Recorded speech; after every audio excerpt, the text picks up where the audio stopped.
switch back and forth between Lambert and blended normal skin, and you can kind of see why this blended normals option just works better. Makes the skin look a lot softer, a lot more translucent, and we haven't even touched the translucency settings down here yet. We'll look at that later, but now as you can see, just gives us a much more natural looking skin. Okay. Looks like we have some artifacts here, and I believe it might have something to do with reflectivity settings, specular reflectivity settings, which we're going to change next. It also might be a shadow bias issue, but let's go through and change the reflectivity and specular settings, and I'm thinking that should fix it. So let's go ahead and scroll down a little bit. And just like with the diffuse, specular has a specific model for skin. So in the specular section, specular model, instead of blend, let's use the Kellerman Zerme Kalos, or we'll just call it the skin specular model. As you can see, that changed the specularity quite a bit as well.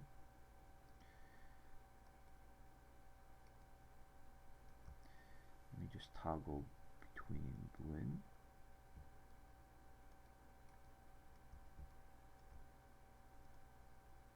and the skin. Okay, you can see on this side where it's getting hit by a point light coming from the lantern. It tends to also soften the effect. And then what I usually do is I turn it up usually to a value about 60 or 70. Not seeing too much of an effect here because there isn't a particularly strong light source. I might need to look down here where it's getting hit by that light source. There it is. Okay. So you might have to change the angle of things before you can see it.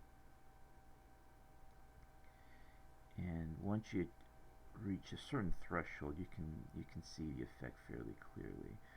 So if you slide, if you're looking at this angle that I'm looking at, and you slide between about 90 and 100, you can see it going from fairly blurred to very sharp specular highlights in a hurry.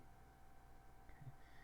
So usually what I would do for skin, especially if it's just normal skin, not oily or sweaty skin or wet skin, is I keep it just at the threshold that I can kind of start seeing it.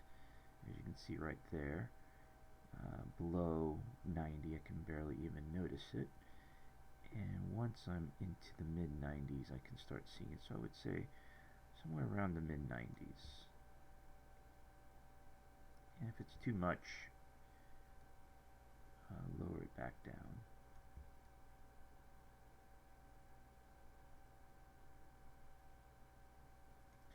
And we definitely have some issues with the reflectivity as well, which we'll need to change to mimic the results that we're getting in the specular power.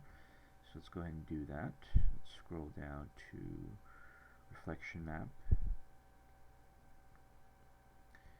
and I'm going to, and also notice that I have no reflection blur on. This is something we might need to go back and change on some of the other shaders.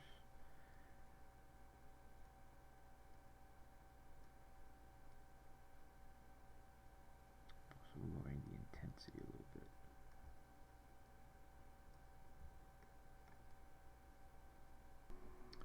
So let's talk about the translucency settings for the skin.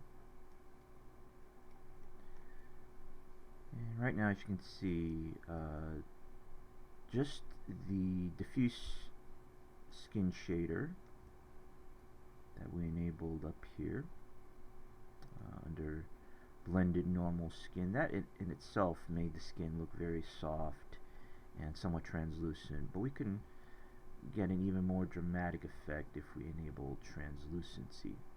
So let's go ahead and do that. So turn on translucency.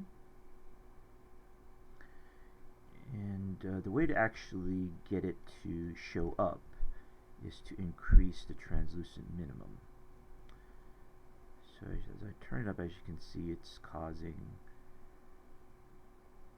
his skin to almost look like it's glowing. So we want a little bit of it, not too much, because skin is going to give us a little bit of extra. And also notice that as we look toward a light, there's an actual light coming from behind the Leprechaun, going in that direction, and it looks really, really blown out. Okay. So we need to adjust it from two directions. We need to adjust front side translucency, and we also need to adjust back side translucency. So front side translucency, just look at it such that it's not you're not looking into a light source, and you should be able to tweak front side translucency. As you can see, there's a light above him as I turn the camera, so I'm looking toward the light. There's our light right there. As you can see, it gets really, really blown out. And same with I don't see the widget for it, but there is a directional light coming over here that's giving him this kind of bluish color on this side, and that's also causing him to get blown out. So we'll tweak that stuff later. Right now, I usually just do the front side first.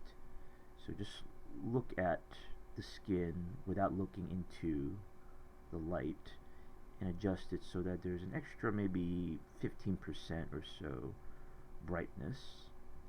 Okay, and I can just check this off and on, and you can see the effect.